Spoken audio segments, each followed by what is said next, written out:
Good evening students. आज हम जो है वो आज कोशिका यानी सेल वाले चैप्टर्स के कुछ एमसीक्यू डिस्कस करने वाले हैं। इन एमसीक्यू के साथ में इनके साथ में दिए गए ऑप्शंस की भी अपने क्या करेंगे, व्याख्या। तो अपना फर्स्ट क्वेश्चन जो है उससे स्टार्ट करते हैं। आई होप कि आप सब बड़े ही अटेंटिव होके इस सेशन को अटेंड करोगे।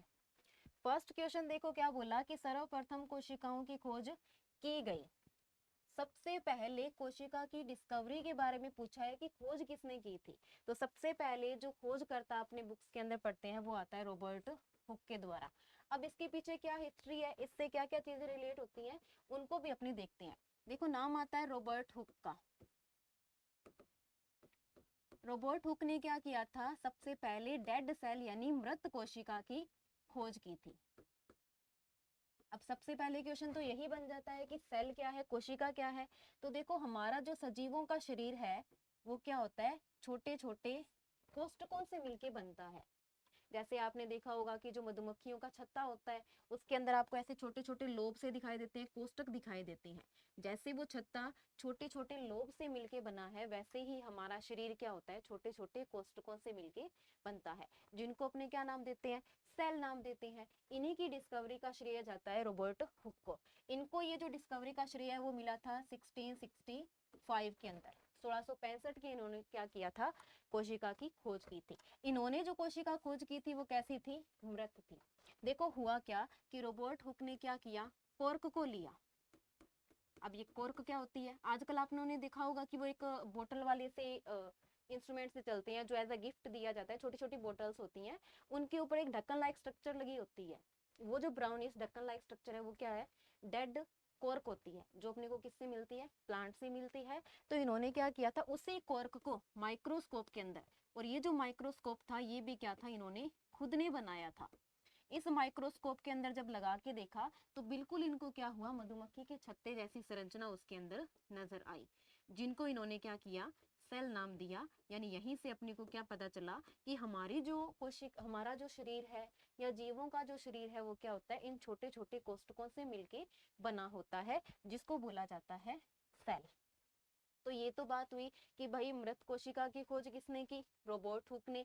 अब क्या सजीवों के अंदर जो जीवित कोशिकाएं हैं उनका खोज का श्रेय भी किसी को जाता है। तो इसके बाद में, रॉबर्ट हुक के बाद में अपने पास में एक साइंटिस्ट आते हैं, ल्यूवेनहोक। एक और साइंटिस्ट का नाम यहाँ पर आ जाता है, ल्यूवेनहोक का। ल्यूवेनहोक ने क्या किया, 1665 के बाद में इन्होंने खोज की थी सजीव कोशिका की, यानी जीवित कोशिका की।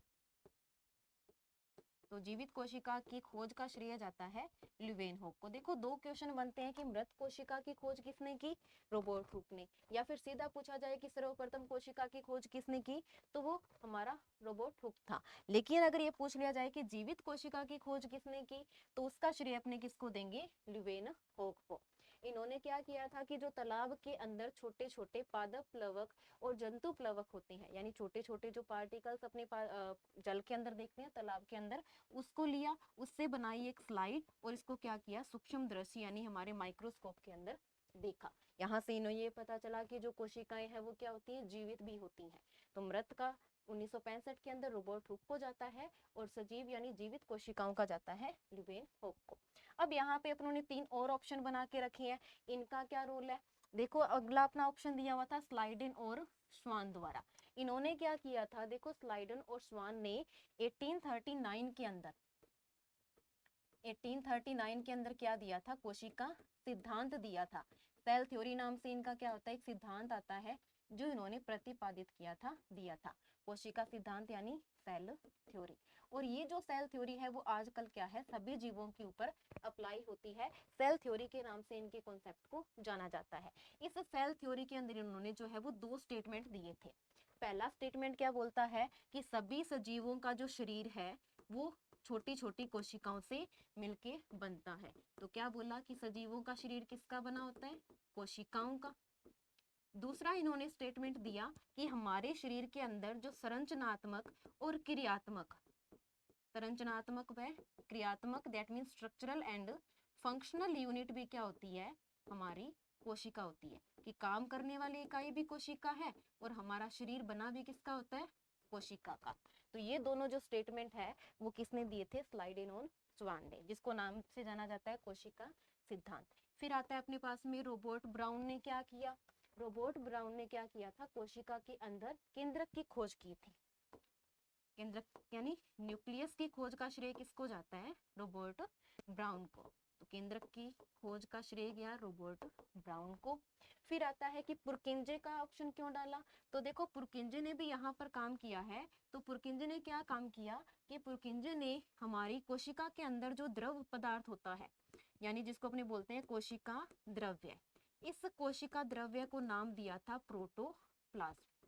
ये क्वेश्चन भी बहुत बार पूछा जाता है कि प्रोटोप्लाज्म शब्द किसने दिया था, पुरकिंजे ने दिया था। जो है क्या एक्चुअल में, कोशिका द्रव्य। अब ये कोशिका द्रव्य क्या होता है कि जैसे हमारे पास में कोशिका है, कोशिका के बीच में क्या होता है, केंद्रक मौजूद होता है। इस केंद्रक और बाहर की तरफ जो कोशिका भित्ति या कोशिका झिल्ली कह लो, इस कोशिका झिल्ली के बीच का जो भी पदार्थ है, ये जो बीच में जो भी पदार्थ भरा हुआ है, इसको अपने क्या बोलते हैं, कोशिका द्रव्य बोलते हैं। और इसी कोशिका द्रव्य का नाम बदलकर प्रोटोप्लाज्म किया था पुरकिंजे के द्वारा। तो ये हमारी फर्स्ट क्वेश्चन से रिलेटेड सारी थ्योरी अपनों ने पढ़ी। अभी अपने क्या करेंगे, थोड़ा सा सेल को और ब्रीफली करेंगे आगे वाले क्वेश्चंस के अंदर, जिसमें हमें ये पता चलेगा कि कोशिका के अंदर केंद्रक होता है, केंद्रक किस काम आता है, कोशिका के अंदर और कौन कौन से पदार्थ मौजूद होते हैं। तो अपने नेक्स्ट क्वेश्चन की तरफ चले। देखो अगला क्वेश्चन क्या बोलता है कि माइटोकॉन्ड्रिया मैट्रिक्स में होते हैं। इससे पहले मैं आपको जो है वो सेल के बारे में थोड़ी सी जानकारी देना चाहूंगी कि सेल के अंदर क्या क्या चीजें मौजूद है।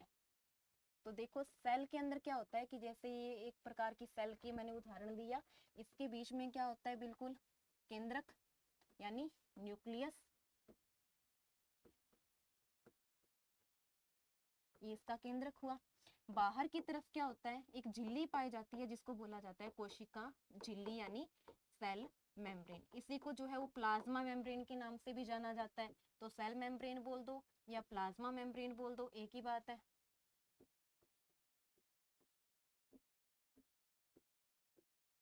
अब देखो इसकी अगर आप बात करते हो पादप कोशिका की, तो पादप कोशिका में इस कोशिका झिल्ली के बाहर भी एक आवरण पाया जाता है जिसको बोला जाता है कोशिका भित्ति।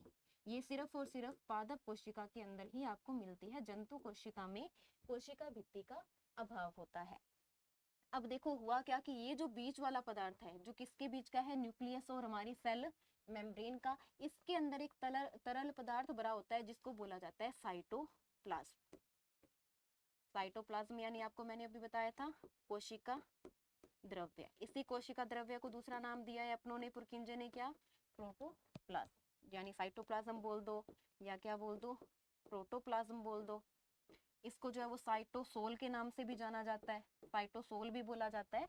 सबका मतलब एक ही है, यानी यहाँ पर भरा हुआ द्रव पदार्थ। अब इसके अंदर क्या होता है कि छोटे छोटे और क्या होते हैं, कोशिकांग पाए जाते हैं। कोशिकांग का मतलब कोशिका प्लस अंग, यानी वो अंग जो कोशिका के अंदर मौजूद है, खुद के कोशिका के अंग है, जिनको बोला जाता है कोशिकांग। अब ये अलग अलग प्रकार के कोशिकांग है, इन्हीं में से अपनी बात कर रहे हैं एक माइटोकॉन्ड्रिया की। माइटोकॉन्ड्रिया नाम का भी एक क्या है, यहाँ पर कोशिकांग मौजूद होता है। तो देखो इन्होंने क्या बोला कि माइटोकॉन्ड्रिया मैट्रिक्स के अंदर, अब मैं माइटोकॉन्ड्रिया का अगर बनाऊं तो ये माइटोकॉन्ड्रिया हो गया अपना। माइटोकॉन्ड्रिया क्या होता है, दो झिल्लियों से आबद्ध कोशिकांग होता है। इसके अंदर दो झिल्लियों से आबंधित कोशिकांग।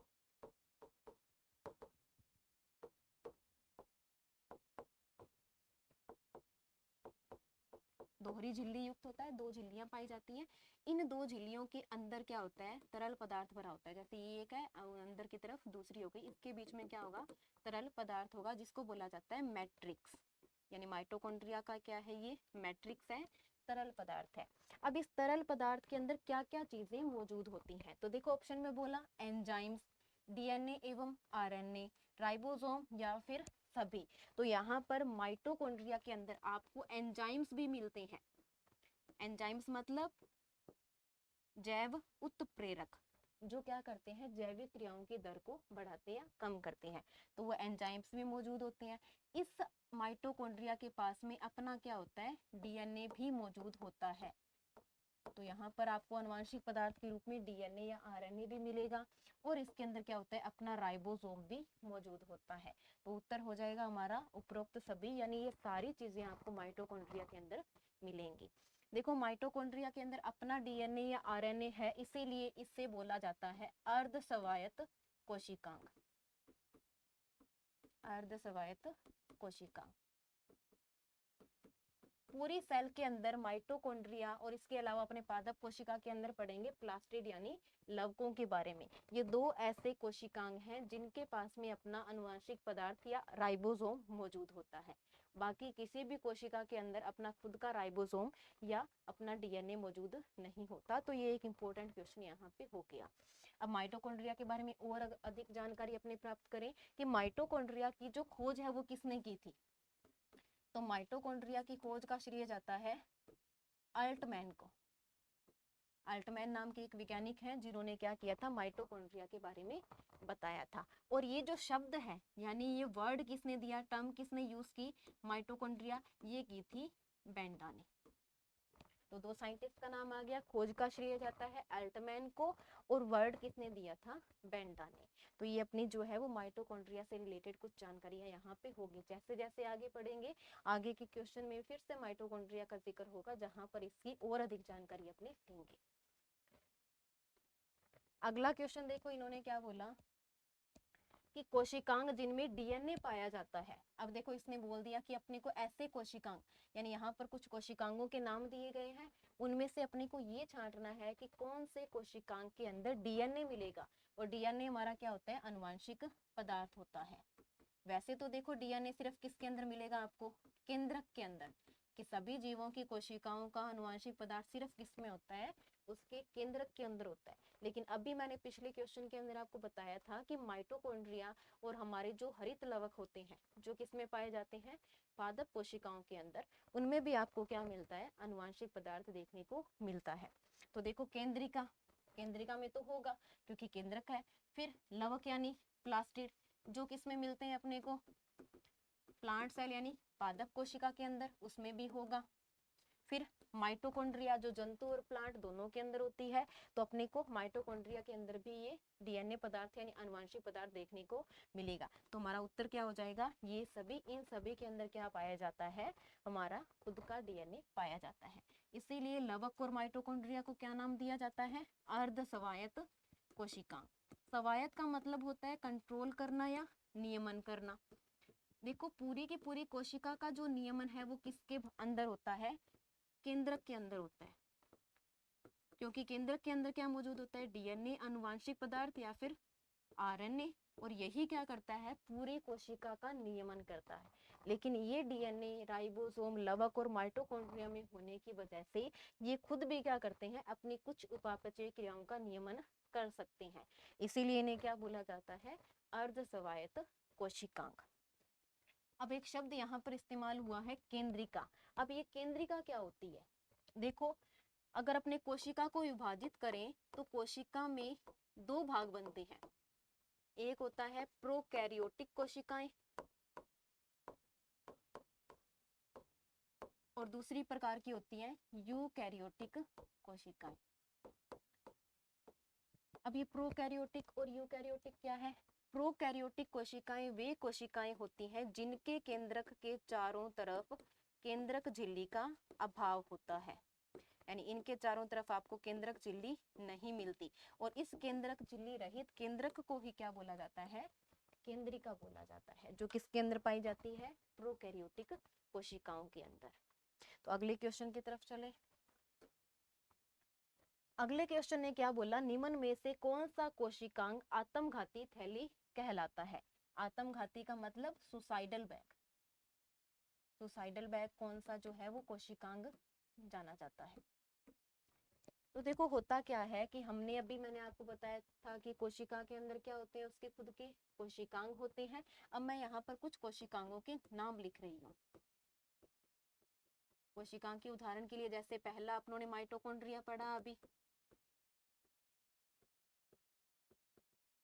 दूसरा हो गया अपने पास में जैसे प्लास्टिड, तीसरा अपने ले लेते हैं लाइसोसोम, चौथा जैसे राइबोसोम, इसके अलावा अपने पास में होते हैं ER यानी एंडोप्लाज्मिक रेटिकुलम,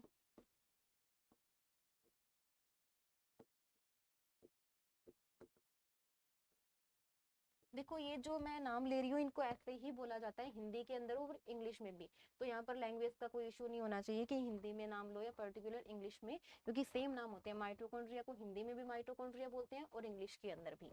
तो यहाँ पर मैंने कुछ एग्जाम्पल्स लिखे हैं, एक और ले लेते हैं, जैसे गोल्जी बॉडी, गोल्जी काय जिसको बोला जाता है, ये गोल्जी बॉडी भी क्या है, एक कोशिकांग है। इनके जो है पर्टिकुलर नेम भी होते हैं, जो क्या करते हैं, इनके काम के आधार पर, फंक्शन के आधार पर अपनों ने रखे हैं कि ये कोशिका के अंदर किस काम के अंदर अपना भागीदारी देते हैं। जैसे जो माइटोकॉन्ड्रिया है, माइटोकॉन्ड्रिया के अंदर कोशिका में ऊर्जा का उत्पादन होता है, कोशिका में ऊर्जा उत्पादन का काम किसका होता है, माइटोकॉन्ड्रिया का। तो ऊर्जा उत्पादन करने की वजह से इसे बोला जाता है शक्ति ग्रह यानी पावर हाउस। तो power house of the cell के नाम से जाना जाता है हमारा माइटोकॉन्ड्रिया। फिर जैसे प्लास्टिड है, प्लास्टिड के अंदर अपने टाइप पढ़ेंगे, इसके वहां पर आएगा एक क्लोरोप्लास्ट। उस क्लोरोप्लास्ट के अंदर क्या होता है, कोशिका अपना भोजन का निर्माण करती है। इसीलिए जैसे घरों में किचन के अंदर भोजन का निर्माण होता है, वैसे ही प्लास्टिड के अंदर भी होता है। तो प्लास्टिड को क्या बोला जाता है, kitchen house of the cell. वैसे ही लाइसोसोम जो है, लाइसोसोम के बोला जाता है सुसाइडल बैग।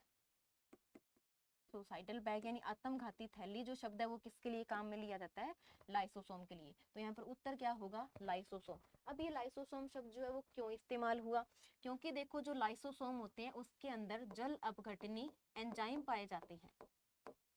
जल अपघटनी एंजाइम, जल अपघटनी, अपघटन का मतलब तोड़ने वाला, इसको अपने बोलते हैं हाइड्रोलाइटिक एंजाइम्स। हाइड्रोलाइटिक एंजाइम्स किसके अंदर मिलते हैं आपको, लाइसोसोम के अंदर। देखो नाम से स्पष्ट है, अपघटनी मतलब जो अपघटन करेंगे। तो ये जो लाइसोसोम है, ये जो एंजाइम्स होते हैं वो क्या करते हैं, अपघटन का काम करते हैं। अब ये किसका अपघटन करेंगे, ये अपघटन करेंगे कोशिका के अंदर जो भी भाग जो है वो मृत हो चुका है, डेड हो चुका है, या फिर जैसे कोई कोशिकांग काम करना बंद कर गया, सही से काम नहीं कर रहा, उन सब का अपघटन कौन करेगा, लाइसोसोम। या जैसे कई बार क्या होता है कि आप बाहर से कुछ ऐसी चीजें खाते हो जिसके थ्रू पैथोजन यानी रोग कारक आपके शरीर के अंदर आ जाते हैं, तो उस स्थिति के अंदर भी लाइसोसोम क्या करता है, उनको मारने का, उनको डाइजेस्ट यानी पचाने का काम करता है।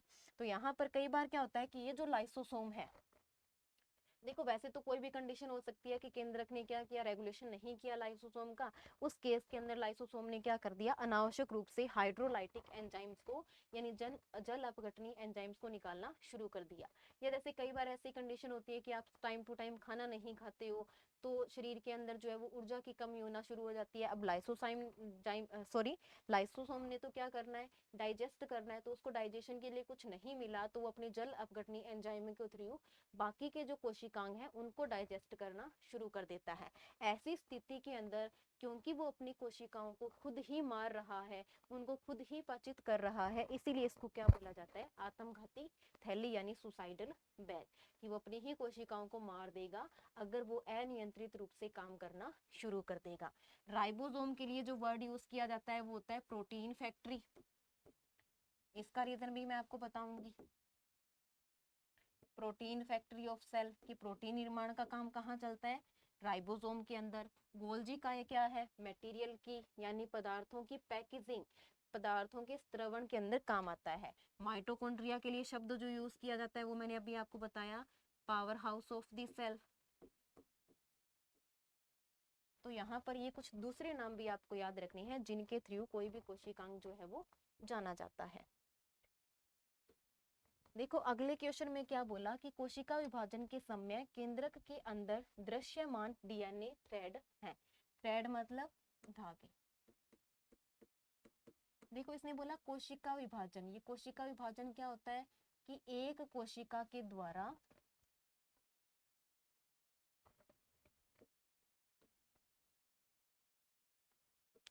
देखो क्या हुआ कि कोशिका क्या करती है, जब कभी भी कोई कोशिका पुरानी हो जाती है, डेड होना यानी मरना शुरू कर देती है, उस समय या जरूरत पड़ने पर आपके शरीर के अंदर जब भी जरूरत पड़ेगी, एक कोशिका क्या करेगी, नई कोशिकाओं के निर्माण के लिए विभाजित होना शुरू कर देगी और नई कोशिकाओं का निर्माण करेगी। इस स्थिति के अंदर आपके कोशिका के केंद्रक में जो मौजूद आनुवांशिक पदार्थ था, वो डीएनए हो या आरएनए हो, जो भी आपका आनुवांशिक पदार्थ है, वो क्या होता है, अपने आप को विभाजन करना शुरू कर देता है। जब तक आपका केंद्रक के अंदर विभाजन नहीं होगा आनुवांशिक पदार्थ का, कोशिका का विभाजन भी नहीं हो पाता। इस स्थिति के अंदर क्या होता है कि सामान्यतः जब आप माइक्रोस्कोप के अंदर देखते हो तो आपको सिर्फ कोशिका दिखाई देती है, केंद्रक या केंद्रक के अंदर मौजूद ये आनुवांशिक पदार्थ दिखाई नहीं देता है, क्योंकि ये बहुत ही पतले पतले धागे नुमा संरचनाओं का बना होता है, जो सामान्य स्थिति में दिखाई नहीं देते। पर जैसे जैसे कोशिका को विभाजन करना है, जो बिखरे हुए धागे थे उनको इकट्ठा करना पड़ेगा। इस स्थिति के अंदर जब सारे धागे इकट्ठा होना शुरू हो जाते हैं, तो वो आपको दृश्य होते हुए दिखाई देते हैं, विजिबल होते हुए दिखाई देते हैं। और अब जो ये आनुवांशिक पदार्थ के थोड़े मोटे हो चुके या गहरे हो चुके धागे हैं, इनको बोला जाता है गुणसूत्र यानी क्रोमोसोम। यानी क्रोमोसोम के रूप में क्या होता है, आपका आनुवांशिक पदार्थ कोशिका विभाजन के समय दिखाई देता है। और ये कोशिका विभाजन की कौन सी अवस्था के अंदर दिखाई देता है? कोशिका विभाजन की 4 अवस्थाएं होती हैं, प्रोफेज, मेटाफेज, एनाफेज और टेलोफेज। इन 4 अवस्थाओं को क्रॉस करने के बाद में एक कोशिका नई कोशिकाओं के अंदर क्या हो जाती है, विभाजित हो जाती है। और ये जो गुणसूत्र दिखाई देते हैं, ये प्रोफेज अवस्था के अंदर दिखाई देते हैं। कि कोशिका विभाजन की प्रोफेज अवस्था के अंदर आपको क्या दिखाई देंगे, गुणसूत्र दिखाई देना शुरू हो जाते हैं। बाकी जो कोशिका विभाजन से रिलेटेड सारी चीजें वो अपनी नेक्स्ट क्लास के अंदर डिस्कस करेंगे डिटेल से, कि कोशिका विभाजन क्या है, कैसे होता है। लेकिन अभी आपको ये समझना है कि कोशिका क्या करती है, विभाजन प्रदर्शित करती है, पुरानी कोशिकाएं नई कोशिकाओं का निर्माण करती है, और इसके लिए उसके केंद्रक का विभाजित होना बहुत जरूरी है। और केंद्रक में विभाजन तभी होगा जब उसका आनुवांशिक पदार्थ क्या होगा, विभाजित हो जाएगा। और आनुवांशिक पदार्थ जो है पहले पतले पतले धागेनुमा संरचनाओं से मिलकर बना होता है, और जैसे ही कोशिका विभाजन शुरू हुआ और कौन सी अवस्था आई, प्रोफेज अवस्था आई, इस अवस्था के अंदर ये जो पतले पतले धागेनुमा संरचनाएं थी, जो पूरे केंद्रक में फैली हुई थी, वो एक जगह पर इकट्ठा होना शुरू कर देती हैं और दिखाई देना शुरू करती हैं। कौन सी अवस्था के अंदर? गुणसूत्र यानी क्रोमोसोम के रूप में या गुणसूत्र की अवस्था के अंदर। आगे देखो, कोशिकीय उपापचय में ऊर्जा उत्पन्न करने के लिए ग्लूकोज के टूटने में पहला कदम क्या है? कोशिकीय उपापचय। अब ये उपापचय या मेटाबॉलिज्म क्या होता है? कोशिकीय उपापचय का मतलब होता है सेल्यूलर मेटाबॉलिज्म।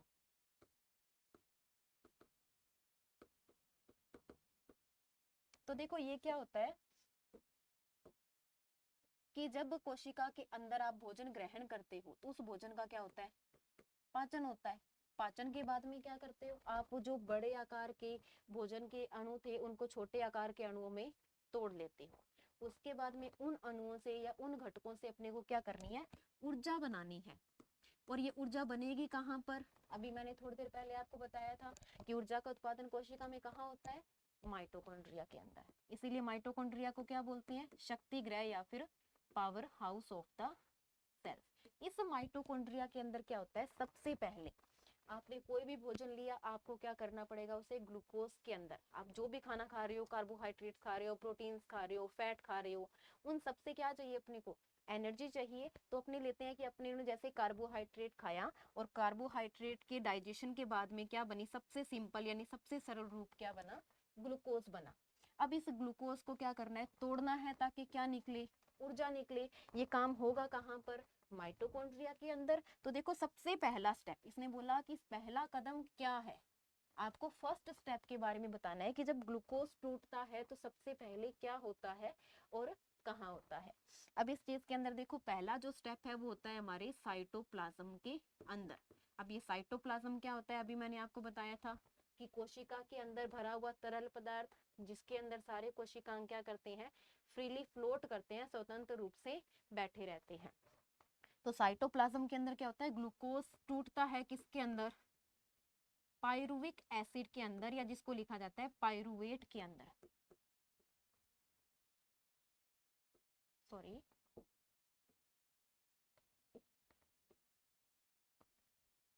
पायरुवेट के अंदर। फिर ये जो पायरुविक एसिड है ये तोड़ा जाता है कार्बन डाइऑक्साइड, और इससे क्या निकाली जाती है, साथ में एटीपी के रूप में ऊर्जा निकाली जाती है।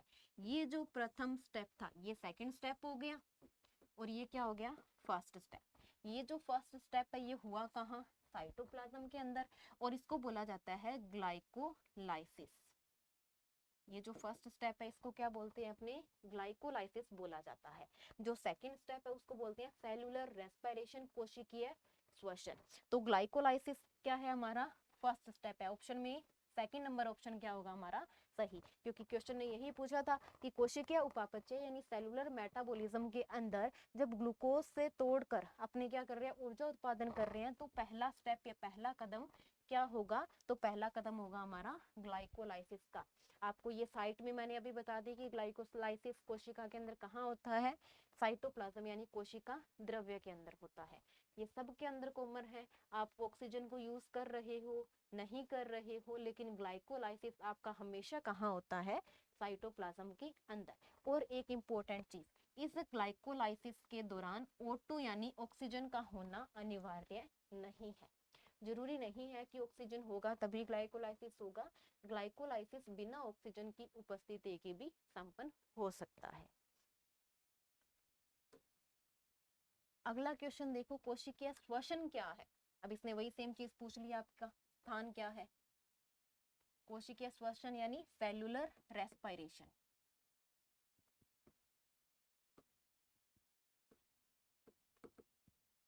सेलुलर रेस्पिरेशन कहाँ होता है, या सेलुलर रेस्पिरेशन का स्थान क्या है। अभी मैंने आपको बताया था कि ग्लूकोज जब टूटेगा तो क्या बनाएगा, ग्लूकोज टूटने पर क्या बनाता है, पायरुवेट। तो ये मैडम को यू और वी लिखने में बड़ी दिक्कत होती है, पायरुवेट। कि जब ग्लूकोज टूटेगा तो क्या निकलेगा, पायरुवेट। और जब पायरुवेट को तोड़ोगे तो फिर क्या बनेगा, कार्बन डाइऑक्साइड, और उसके साथ में क्या निकलेगी, एनर्जी निकलेगी, यानी ऊर्जा उत्पादन होगा। अब ये जो पहला स्टेप था वो तो कहाँ हुआ था, साइटोप्लाज्म के अंदर। अब ये जो दूसरा स्टेप है ये कहाँ होता है, माइटोकॉन्ड्रिया के अंदर। और ये जो दूसरा स्टेप है इसी का मैंने अभी आपको नाम बताया था कि पहले स्टेप को बोला जाता है ग्लाइकोलाइसिस, और इस दूसरे स्टेप को बोला जाता है सेलुलर रेस्पिरेशन, कोशिकीय श्वसन। तो क्या साइट है इसकी, माइटोकॉन्ड्रिया। अब सबको समझ में आया। देखो कोशिका द्रव्य में अगर पूछ लिया जाए तो क्या होगा, ग्लाइकोलाइसिस। फिर से मैं लिख देती हूँ आपको, ग्लाइकोलाइसिस। क्लोरोप्लास्ट क्या है, देखो ऑप्शंस को अभी अपने पढ़ लेते हैं। माइटोकॉन्ड्रिया के अंदर तो पढ़ लिया, सेलुलर रेस्पिरेशन होता है। फिर क्लोरोप्लास्ट के अंदर क्या होता है, क्लोरोप्लास्ट क्या है, एक प्रकार का लवक है यानी प्लास्टिड है। ये जो प्लास्टिड है ये सिर्फ और सिर्फ किसके अंदर मिलते हैं आपको, प्लांट सेल यानी पादप कोशिका के अंदर। अपने को बड़ी बेसिक से ये बात पता होती है कि जो भोजन निर्माण का काम है वो किसका होता है, हरे पादपों का। अब हरे पादप क्यों कर सकते हैं, क्योंकि उनके अंदर क्या है, क्लोरोप्लास्ट है। जंतु अपने भोजन का उत्पादन खुद नहीं कर सकते हैं क्योंकि उनके अंदर क्लोरोप्लास्ट नहीं पाया जाता। और इसीलिए इस ऊर्जा उत्पादन या फिर भोजन निर्माण के कारण जो पादप कोशिकाओं के अंदर हो रहा है भोजन निर्माण के कारण, इसे क्या बोला जाता है, किचन ऑफ द सेल। क्योंकि जैसे किचन में खाना बनाने का काम होता है वैसे ही कोशिका के अंदर खाना बनाने का काम किस में चलता है, क्लोरोप्लास्ट के अंदर। कोशिका द्रव्य आपको मैंने बता दिया, माइटोकॉन्ड्रिया, नाभिक या केंद्रक आपको पता है, सबसे बीच वाली सेंटर जिसके अंदर क्या भरा रहता है, आनुवांशिक पदार्थ भरा रहता है, उसे क्या बोलते हैं अपने, केंद्रक या फिर नाभिक। आगे देखो अगले क्वेश्चन में, निम्न में से, सॉरी इसको थोड़ा मिसप्रिंट हो गया, किस कोशिका अंग में डीएनए पाया जाता है, कि निम्न में से कौन से कोशिकांग के अंदर डीएनए पाया जाता है। अभी थोड़ी देर पहले मैंने आपको डिस्कस किया था। अब आप देखो इसमें देख सकते हो ऑप्शंस के अंदर क्या क्या है, गोल्जी का है यानी गोल्जी बॉडी, लाइसोसोम, माइटोकॉन्ड्रिया और राइबोसोम। तो मैंने आपको दो ऐसे कोशिकांग बताए थे जिनके अंदर अपना खुद का क्या था, डीएनए था। वो कौन कौन से थे, एक तो माइटोकॉन्ड्रिया था, दूसरा कौन सा था, क्लोरोप्लास्ट। तो ऑप्शन किसका मिला है अपने को, माइटोकॉन्ड्रिया का। तो यहाँ पर उत्तर हो जाएगा हमारा माइटोकॉन्ड्रिया। मिटोकॉन्ड्रिया। अगले देखो, सभी कोशिकाओं का निर्माण कोशिका विभाजन द्वारा पूर्ववर्ती कोशिकाओं से होता है। यह किसने खोजा था? कि ये जो स्टेटमेंट अपने को दिया है कि सभी कोशिकाओं का निर्माण कोशिका विभाजन द्वारा पूर्ववर्ती, पूर्ववर्ती मतलब पहले से मौजूद, पूर्ववर्ती का है पहले से मौजूद कोशिका। ये स्टेटमेंट किसने दिया था? ये स्टेटमेंट अपने पास में आता है किसका? विर्चो का। अभी थोड़ी देर पहले मैंने आपको ये चीज बताई थी कि सेल थ्योरी होती है, कोशिका सिद्धांत है, जो किसने दिया था? स्लाइडेन और श्वान ने। तो इनके स्टेटमेंट तो अपने को पता है, 2 स्टेटमेंट दिए थे जो सेल थ्योरी के अंदर आते हैं।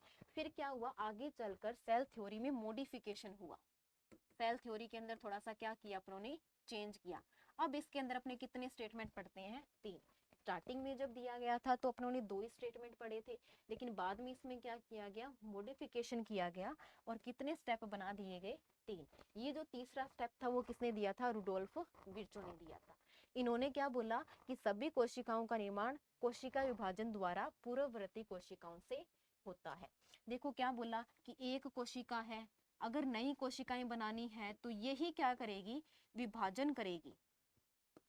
अभी पीछे विभाजन वाला एक क्वेश्चन आया था जिसमें पूछा था कि डीएनए जो है वो कौन सी अवस्था के अंदर अपने को दिखाई देना शुरू करता है? गुणसूत्र के रूप में और प्रोफेस अवस्था के अंदर। तो कोशिका विभाजन के द्वारा जो एक कोशिका है वो क्या करती है? नई कोशिकाओं का या नई सेल्स का निर्माण करती है। तो ये स्टेटमेंट अपने को दिया था रुडोल्फ विर्चो ने। ब्राउन ने क्या किया था ये बताओ? ब्राउन ने किया था न्यूक्लियस यानी केंद्रक की खोज। और स्वान और स्लाइडेन के स्टेटमेंट अपने को पता है, क्या स्टेटमेंट थे? कि जो कोई भी सजीव है उसका शरीर किससे बनता है? कोशिकाओं से। और कोशिका क्या है? हमारे शरीर की संरचनात्मक और क्रियात्मक इकाई। आगे देखो, इन्होंने क्या बोला कि निम्न में से कौन सा पादप कोशिका में अनुपस्थित है। अब अपने को ये बताना है कि इनमें से कौन सा कोशिकांग पादप कोशिका में नहीं मिलता। तो इसके लिए अपने एक टेबल बनाते हैं, एक तरफ प्लांट सेल लिखते हैं, एक तरफ लिखते हैं एनिमल सेल। ये प्लांट सेल हो गई और ये अपनी हो गई एनिमल सेल। एनिमल सेल मतलब जंतु कोशिका और प्लांट सेल मतलब पादप कोशिका। तो देखो सबसे पहले मैंने आपको जब स्टार्ट किया था तब बताया था कि प्लांट सेल के अंदर क्या होता है? कोशिका के चारों तरफ कोशिका भित्ति पाई जाती है, सेल वॉल पाई जाती है। तो पहली चीज प्लांट सेल में क्या मिलती है आपको? सेल वॉल मिलती है। लेकिन एनिमल सेल के अंदर ये सेल वॉल नहीं पाई जाती। फिर दूसरा, सेल मेम्ब्रेन जो है वो किस में होती है? दोनों के अंदर। सेल मेम्ब्रेन आपको प्लांट सेल में भी देखने को मिलती है और यहाँ पर भी देखने को, यानी जंतु कोशिका के अंदर भी देखने को मिलती है। फिर और क्या मौजूद होता है कि प्लांट सेल के अंदर क्या होते हैं? माइटोकॉन्ड्रिया होते हैं। तो एनिमल सेल के अंदर भी क्या होते हैं? माइटोकॉन्ड्रिया उपस्थित होते हैं। फिर चौथा मैंने आपको बताया था कि प्लास्टिड। प्लास्टिड मतलब लवक। लवक सिर्फ किस में होते हैं? प्लांट सेल के अंदर, जंतु कोशिका में ये नहीं होते। फिर आगे अपने बात करें कि एक शब्द आता है सेंट्रियोल, या जिनको बोला जाता है सेंट्रोसोम भी बोल दो, या फिर आप बोल दो सेंट्रियोल। ये जो सेंट्रियोल है वो सिर्फ और सिर्फ किसकी विशेषता है? जंतु कोशिका की, एनिमल सेल की। जैसे सेल वॉल की उपस्थिति और प्लास्टिड की उपस्थिति किसकी विशेषता है? प्लांट सेल की, वैसे ही हमारे सेंट्रोसोम या सेंट्रियोल किसका विशेष रूप गुण है? एनिमल सेल का। तो आप इजीली क्या कर सकते हो? प्लांट सेल और एनिमल सेल के अंदर डिफरेंस देख सकते हो। अगर आपको एक ऐसी कोशिका नजर आ रही है जिसमें बाहर की तरफ झिल्ली है, फिर एक अंदर और है, मतलब 2 झिल्लियां हो गई। 2 मतलब एक बाहर वाली क्या होगी? कोशिका भित्ति, अंदर वाली क्या होगी? कोशिका झिल्ली। तो वो कौन सी कोशिका हो सकती है? Plant cell. वैसे ही सेंट्रोसोम और सेंट्रियोल किसका आइडेंटिफिकेशन करवाती है? एनिमल सेल का। तो देखो कोशिका भित्ति होगी, हाँ होगी। प्लास्टिड ये भी होंगे। बड़ी केंद्रक रिक्तिका। रिक्तिका मतलब वैक्यूल, खाली स्पेस, वैक्यूल। ये वैक्यूल जो है वो दोनों के अंदर होते हैं, प्लांट सेल में भी होते हैं और एनिमल सेल के अंदर भी होते हैं। दोनों का गुण है। बस प्लांट सेल में ये क्या होती हैं? लार्ज होती हैं, बड़ी होती हैं। लेकिन एनिमल सेल के अंदर क्या होती हैं? स्मॉल होती हैं। तो प्लांट सेल के अंदर क्या नहीं होता? सेंट्रियोल नहीं होता, या तारक केंद्रक जिसको अपने बोलते हैं सेंट्रोसोम, ये नहीं होता। ये सिर्फ किसमें होता है? जंतु कोशिका के अंदर। ये जो अपने यहाँ पर अभी सारी चीजें पढ़ रहे हैं, इनको अगर आप साथ के साथ नोट करोगे तो ये आपको ज्यादा समझ में आएंगी, ताकि आप बाद में जब रिवीजन स्टार्ट करो तो उस टाइम पे आप इन सब पॉइंट को एक साथ में पढ़ सको। लगभग सारे जो पॉइंट मैं आपको बता रही हूँ प्रीवियस ईयर के क्वेश्चंस के अंदर आ चुके हैं और काफी इंपॉर्टेंट टॉपिक्स के अंदर ही आते हैं। देखो अगला क्वेश्चन आया, चिकनी अंतःपर्दवी जालिका यानी स्मूथ एंडोप्लाज्मिक रेटिकुलम।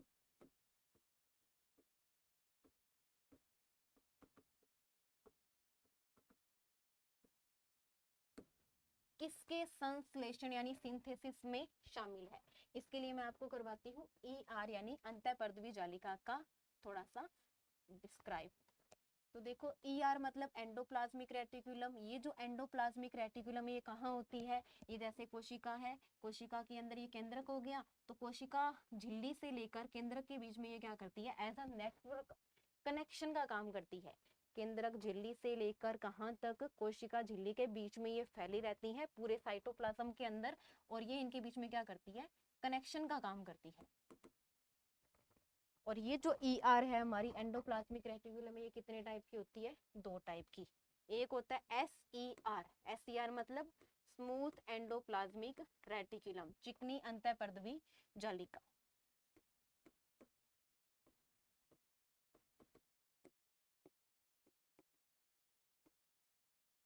और दूसरी हमारे पास में है RER मतलब रफ एंडोप्लाज्मिक रेटिकुलम।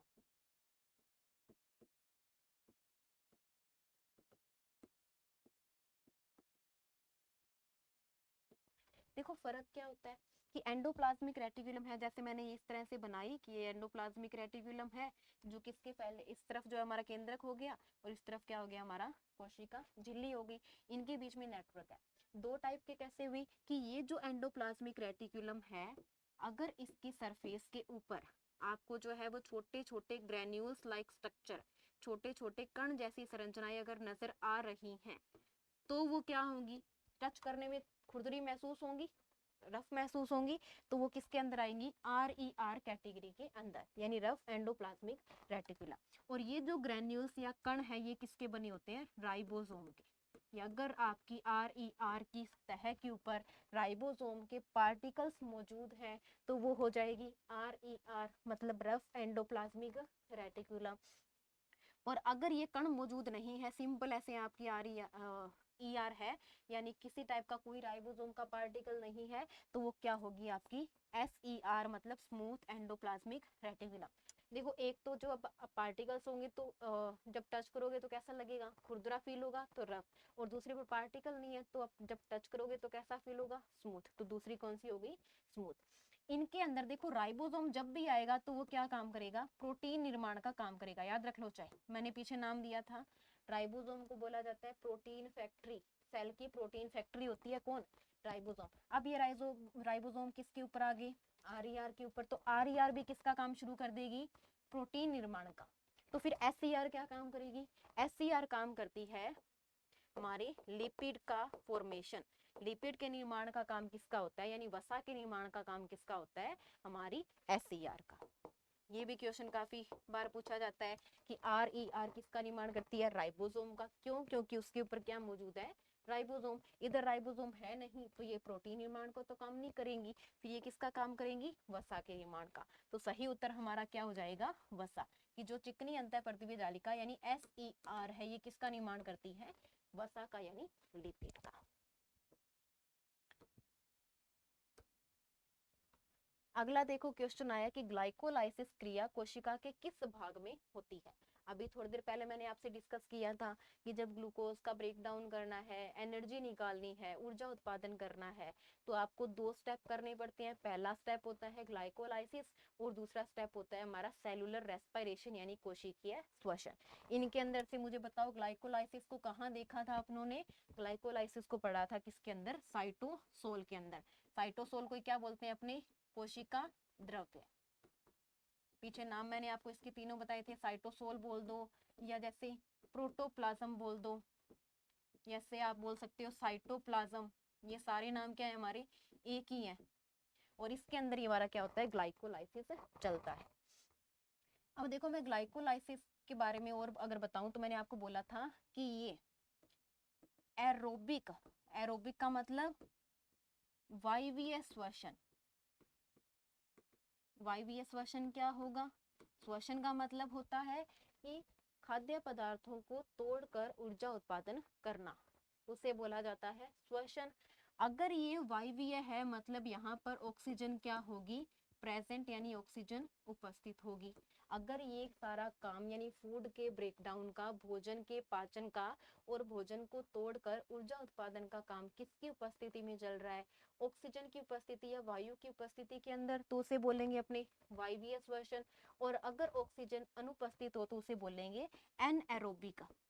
एनएरोबिक मतलब अवायवीय, जो कहाँ हो रहा है? वायु की अनुपस्थिति के अंदर।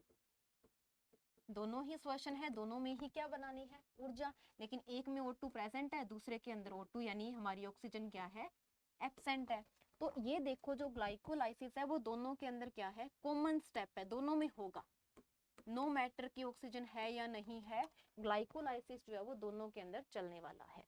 लेकिन सेकंड जो स्टेप है कौन सा? वायवीय श्वसन या कोशिकीय श्वसन, वो सिर्फ किसकी उपस्थिति में होगा? O2 की उपस्थिति के अंदर। तो ये भी आपको याद रखना है कि एरोबिक और एनएरोबिक, वायवीय व अवायवीय श्वसन के बीच का कॉमन स्टेप कौन सा है? ग्लाइकोलाइसिस।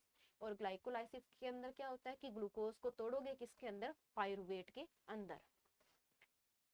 आगे देखो अगले क्वेश्चन के अंदर, एक पूर्ण शक्त कोशिका होती है। पूर्ण शक्त, जो पूरी तरह से सक्षम है, किसके लिए? एक वर्ड आपने पढ़ा होगा, टोटिपोटेंसी।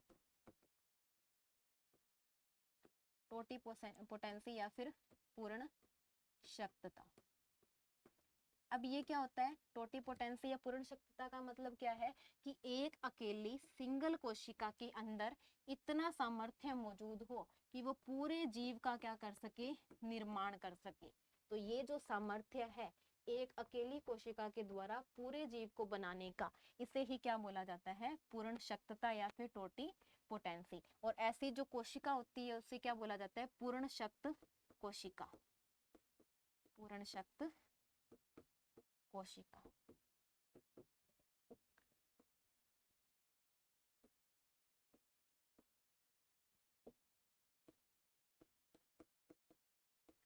यानी टोटिपोटेंट सेल।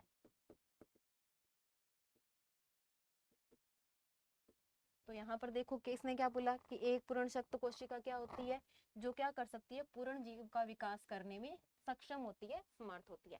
एक अकेली कोशिका आपके पास में है, वो क्या कर सके? पूरे जीव को बना सके, तो ये क्षमता कहलाती है पूर्ण शक्तता, और ऐसी कोशिका कहलाती है पूर्ण शक्त कोशिका। अगला देखो क्या आया कि क्रैब का चक्कर संपन्न होता है, यानी क्रैब साइकिल कहाँ चलता है? सॉरी, क्या हो गया? गड़बड़ हो गई। देखो, क्रैब साइकिल। क्रैब साइकिल कब आता है?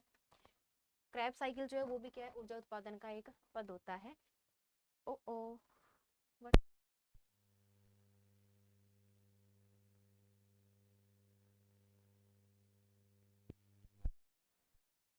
चला गया था भाई बीच में कुछ। चलो, ऊर्जा उत्पादन के अंदर अपनों ने पढ़ा कि ग्लूकोज को अपनों ने क्या करना है? विखंडित करना है। और ग्लूकोज से क्या बनेगा? पहले पायरुवेट बनेगा। पायरुवेट बनने के बाद में ये कहाँ जाएगा? फिर से देखो, मैडम भूल गए पायरुवेट कैसे लिखना है।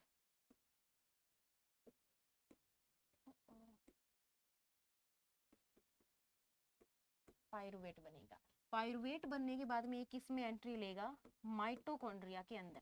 अभी तक का जो सारा काम था वो किस में चल रहा था? साइटोप्लाज्म के अंदर। लेकिन अब ये किस में जाएगा? माइटोकॉन्ड्रिया के अंदर। और माइटोकॉन्ड्रिया के अंदर जाकर ये पायरुवेट और ज्यादा टूटेगा, किसकी उपस्थिति में?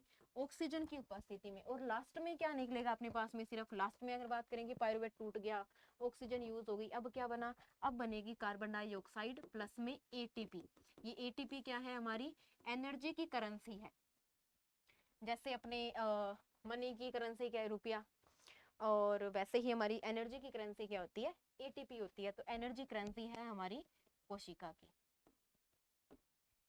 अब देखो, पायरुवेट O2 की उपस्थिति के अंदर, यानी पायरुवेट ऑक्सीजन की उपस्थिति के अंदर माइटोकॉन्ड्रिया में टूट जाएगा और क्या बनाएगा? ऊर्जा और कार्बन डाइऑक्साइड। ये जो पूरा स्टेप होता है, जो वायवीय श्वसन का भाग है, कोशिकीय श्वसन का भाग है, इसे ही बोला जाता है क्रैब साइकिल।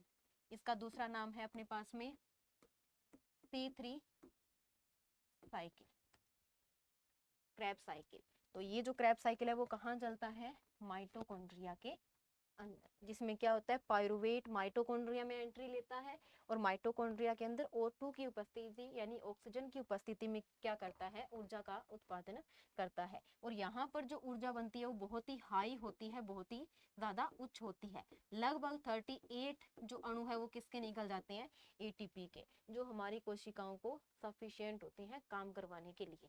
जब अवायवीय श्वसन पढ़ते हैं तो वहां पर 38 ATP नहीं बनते, बहुत ही कम अमाउंट के अंदर क्या होता है, एनर्जी प्रोडक्शन होता है, ऊर्जा का उत्पादन होता है। आगे चलें, ये हो गया कि क्रैब साइकिल कहाँ संपन्न होता है, माइटोकॉन्ड्रिया के अंदर। आपको पता है पायरुवेट टूटेगा, ऑक्सीजन की उपस्थिति में क्या बनाएगा, कार्बन डाइऑक्साइड और ATP। आगे देखो आया कि प्रोकैरियोटिक कोशिका में अभाव होता है। अभी मैंने देखो आपको थोड़ी देर पहले समझाया था कि प्रोकैरियोटिक कोशिका क्या है, यूकैरियोटिक कोशिका क्या है। तो अपने लिख लेते हैं कि प्रोकैरियोटिक कोशिका।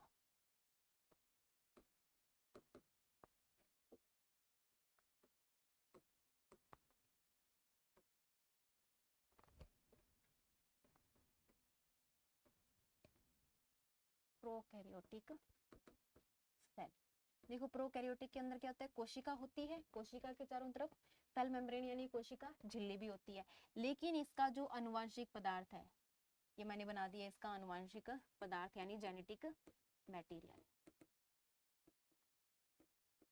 ये जो अनुवांशिक पदार्थ है इसके चारों तरफ कोशिक, देखो केंद्रक है, केंद्रक के अंदर क्या होता है, अनुवांशिक पदार्थ। लेकिन जो प्रोकैरियोटिक कोशिकाएं होती है उसके अनुवांशिक पदार्थ के चारों तरफ इस झिल्ली का क्या होता है, अभाव होता है। इसको बोला जाता है केंद्रक झिल्ली। ये केंद्रक झिल्ली जो है वो आपको देखने को नहीं मिलती, किसके अंदर, प्रोकैरियोटिक कोशिकाओं के अंदर। इसका जो अनुवांशिक पदार्थ है वो स्वतंत्र रूप से किसके अंदर पड़ा रहता है, साइटोप्लाज्म के अंदर। प्लस में एक तो ये क्या हो गया, केंद्रक झिल्ली का अभाव हो गया, और क्या क्या चीजें नहीं पाई जाती, जो हमारी प्रोकैरियोटिक कोशिकाएं हैं उसके अंदर किसी भी प्रकार के दोहरी झिल्ली युक्त कोशिकाओं का अभाव होता है। दूसरा इसमें क्या मौजूद नहीं होगा, दोहरी झिल्ली युक्त कोशिकांग। दोहरी झिल्ली मतलब डबल मेम्ब्रेन, दोहरी झिल्ली युक्त कोशिकाओं का भी क्या होगा, अभाव होगा। इसको अपने लिख देते हैं इंग्लिश में भी, डबल मेम्ब्रेन सेल ऑर्गेनेल।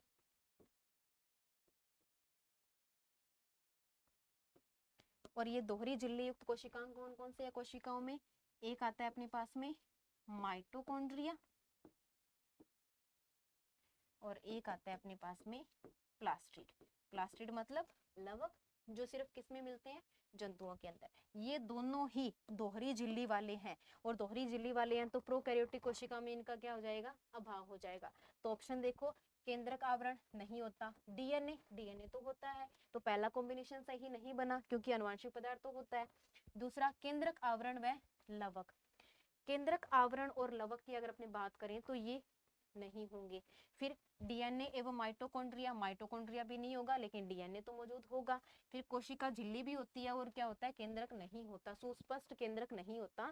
सिर्फ अनुवांशिक पदार्थ कहाँ पाया जाता है, कोशिका द्रव्य के अंदर। तो सही उत्तर क्या होगा अपना, केंद्रक आवरण भी नहीं होता और लवक यानी प्लास्टिड भी नहीं होते। रीजन मैंने अभी आपको बताया कि कोई भी दोहरी झिल्ली कोई भी आप उठा लो, माइटोकॉन्ड्रिया प्लास्टिड प्रोकैरियोट में दोनों नहीं मिलेंगे आपको, क्योंकि उनकी तरफ क्या है, दोहरी झिल्ली है। अब केंद्रक भी क्या होता है, दोहरी झिल्ली युक्त कोशिकांग है, तो इसमें दोहरी झिल्ली है ही नहीं, तो केंद्र के चारों तरफ केंद्रक आवरण का भी क्या हो जाएगा, अभाव। अगले क्वेश्चन के अंदर देखो क्या बोला कि गोल्जी काय का मुख्य कार्य क्या है। अब अपना अगला कोशिकांग कौन सा आ गया, गोल्जी बॉडी।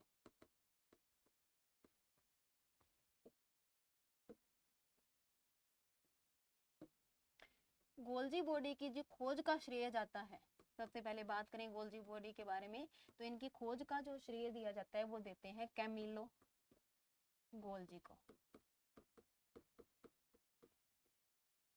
कैमिलो गोल्जी को खोज का श्रेय दिया जाता है किसे? गोल्जी बॉडी का। और इसी इन्हीं के नाम पे, गोल्जी के नाम पर क्या रख दिया अपनों ने इनका? गोल्जी का नाम या फिर गोल्जी बॉडी नाम। क्या होता है कि ये छोटे छोटे क्या होते हैं? कोशिकांग होते हैं, जो कहाँ पाए जाते हैं? अपनी कोशिका के अंदर पाए जाते हैं।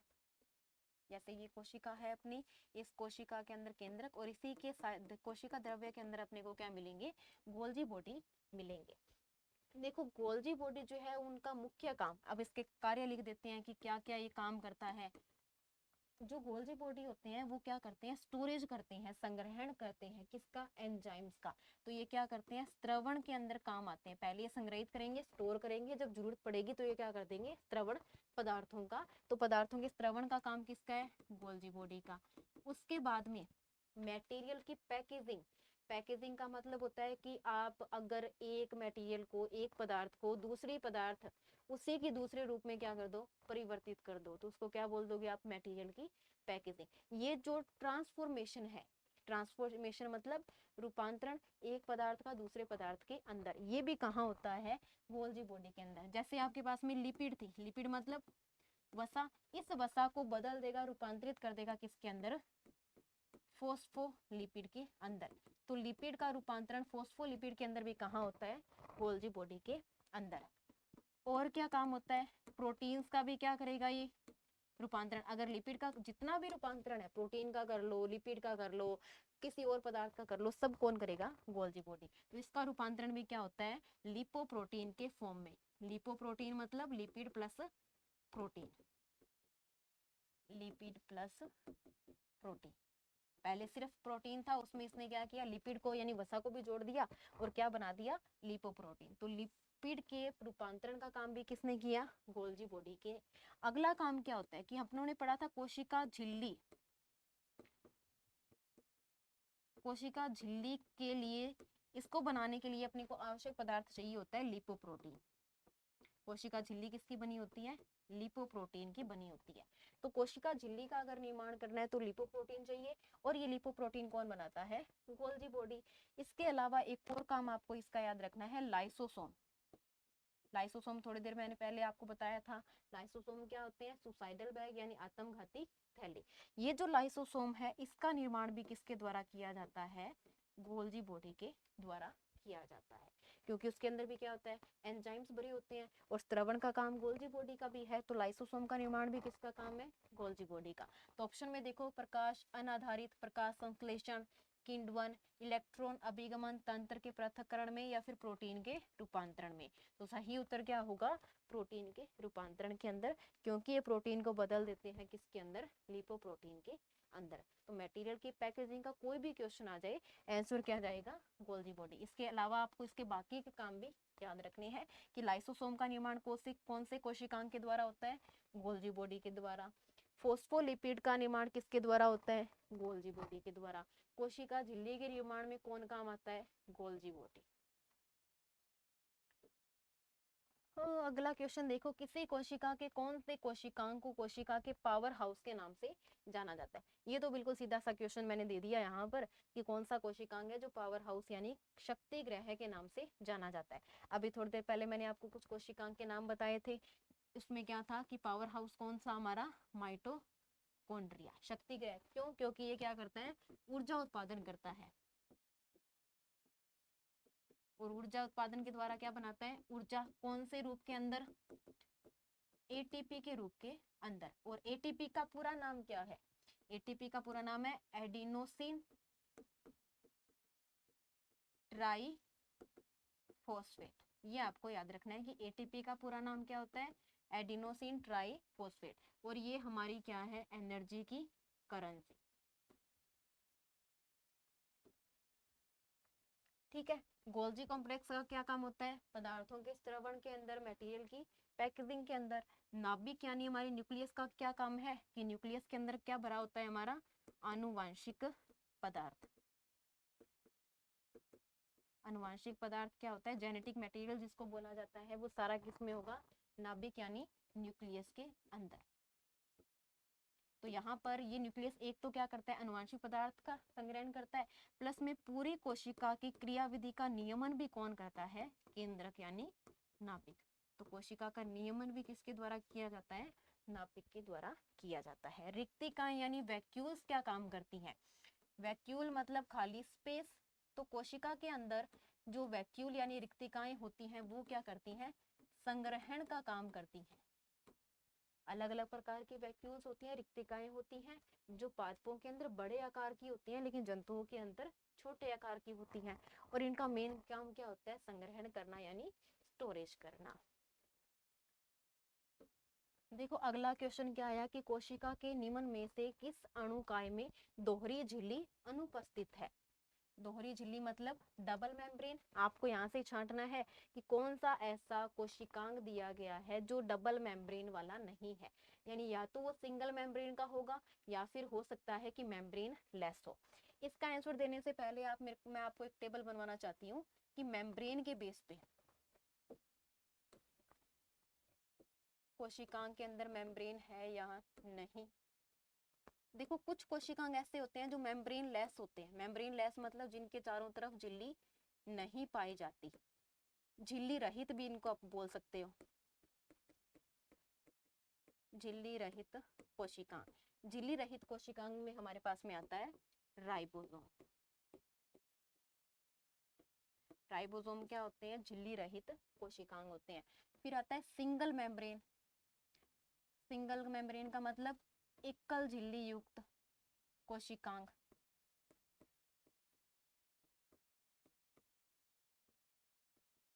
तो फिर दूसरी अपनी कैटेगरी बन गई एकल झिल्ली युक्त कोशिकांग, जिसके अंदर आते हैं हमारे ER, गोल्जी बॉडी और हमारे लाइसोसोम।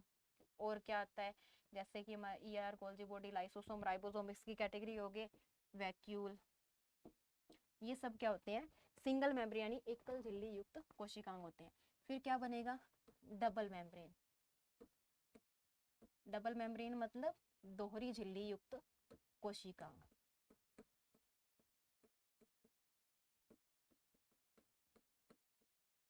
दोहरी झिल्ली युक्त कोशिकांग, इसके अंदर दो आते हैं। एक होता है माइटोकॉन्ड्रिया और दूसरा हमारे पास में होता है प्लास्टिड यानी लवक। तो देखो ऑप्शन में क्या है? केंद्रक। केंद्रक जो है वो क्या है? दोहरी झिल्ली युक्त है लेकिन वो कोशिकांग नहीं है। वो कोशिका का पार्ट जरूर है लेकिन कोशिका का अंग नहीं है, कोशिका के बीच का सेंटर का मध्य का भाग है। फिर क्या है? माइटोकॉन्ड्रिया, लाइसोसोम और हरित लवक। तो देखो केंद्रक, माइटोकॉन्ड्रिया और हरित लवक तीनों के अंदर क्या है? कोशिका झिल्ली मौजूद है, और वो भी कैसी है? डबल मेम्ब्रेन वाली, दोहरी झिल्ली वाली। तो यहाँ पर न्यूक्लियस को भी लिख देते हैं, लेकिन न्यूक्लियस जो है वो कोशिकांग के अंदर नहीं आता। तो यहाँ पर आंसर क्या होगा? लाइसोसोम, क्योंकि लाइसोसोम के अंदर क्या मौजूद है? एकल झिल्ली यानी सिंगल मेम्ब्रेन। बाकी सब के अंदर क्या है? डबल मेम्ब्रेन मौजूद है। इसीलिए इसने बोला है अणुकाय, कि उसका क्या हो? एक भाग मौजूद हो। तो ये चारों कोशिका के भाग हैं, लेकिन इसमें से लाइसोसोम कैसा है? सिंगल मेम्ब्रेन वाला है, एकल झिल्ली वाला है, इसमें दोहरी झिल्ली नहीं पाई जाती। नेक्स्ट क्वेश्चन अपना आ गया कि कोशिका का कौन सा भाग आत्मघाती थैली कहलाता है? आपको पहले भी मैंने ये क्वेश्चन बताया था। आत्मघाती थैली मतलब सुसाइडल बैग। रिपीट हो गया ये तो क्वेश्चन, सुसाइडल बैग। अच्छा, तो सुसाइडल बैग कौन से कोशिकांग को बोलते हैं? अपने लाइसोसोम को।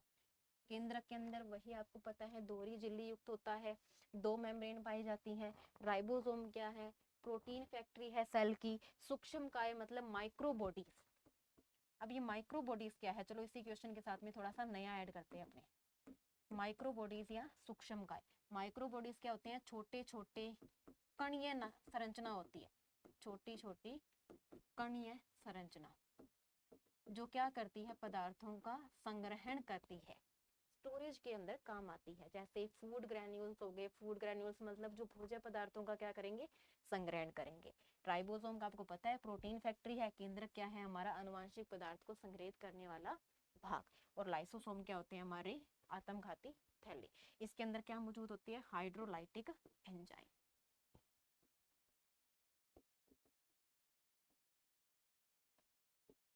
तो ये अपना क्वेश्चन हो गया।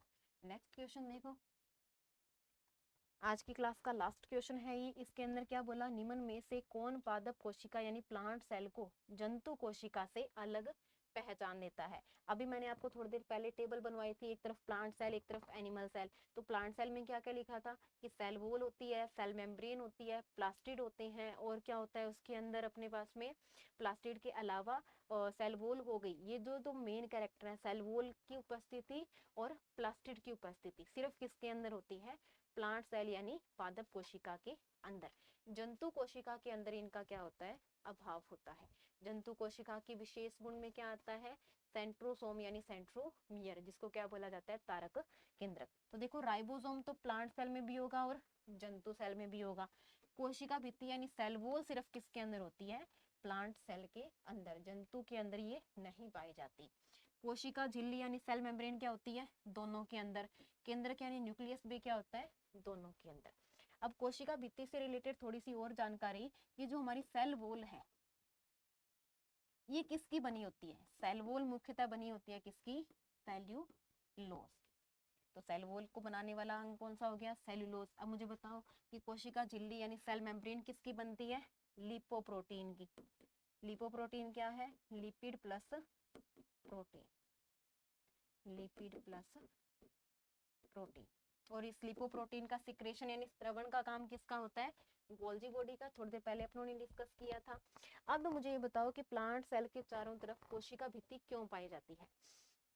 तो देखो यहाँ पर क्या होता है कि अपने देखते हैं कि जो जंतु है वो तो चल फिर सकते हैं, कि जैसे ही बाहर तापमान ज्यादा हुआ अपने अंदर आ गए, बाहर बारिश हो रही है अंदर चले गए, छत के नीचे चले गए, अपने आप को क्या कर लिया, सेव कर लिया। लेकिन प्लांट तो ऐसा नहीं करते, उनको तो जहां पर लगा दिया वो वहीं पर सारी उम्र रहने वाले हैं।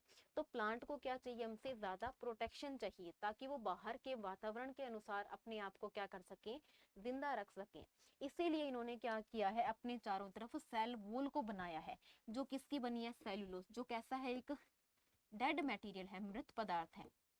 ये जो डेड मटेरियल है इसके ऊपर किसी भी प्रकार के इन्वायरमेंटल यानी वातावरणीय कारकों का असर नहीं होता।